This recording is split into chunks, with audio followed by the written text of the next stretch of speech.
Hello guys, ఈరోజు చింతకాయ పచ్చడి ఎలా చేసుకోవాలో చేసేద్దామా. ముందుగా చింతకాయని శుభ్రం చేసుకుని పక్కన ఉంచుకోవాలి. పోపులు తీసేసుకుని పక్కన పెట్టుకుందాం.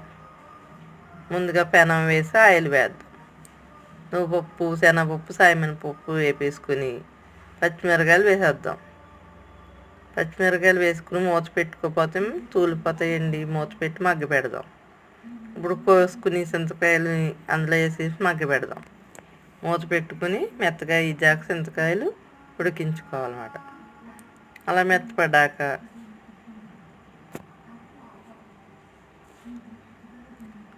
మిక్సీలో వేసేసుకోవాలండి.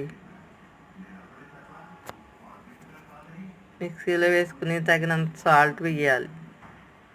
సాల్ట్ కొంచెం ఎక్కువే పడుతుంది చింతకాయలకి, చూసుకుని వేసుకోండి మీకు తగినంత.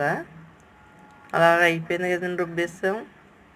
ఇప్పుడు పెనం పెట్టి కొద్దిగా ఆయిల్ వేసి పోపు వేయిందాం. శనగపప్పు, సాయమినపప్పు, ఆవాలు, వెల్లుల్లి రేకులు బాగా వేయించి కరివేపాకు, ఎండుమిరకాయలు కూడా వేసేద్దాం.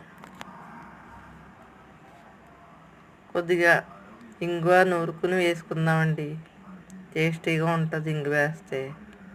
కొద్దిగా పసుపు వేసేద్దాం. కొద్దిగా పసుపు వేసి బాగా వేపుకొని ముందుగా రుబ్బు పెట్టుకున్న పచ్చడిలో కలిపేసుకోవడమే. చాలా టేస్టీగా ఉంటుంది, మీరు ట్రై చేయండి.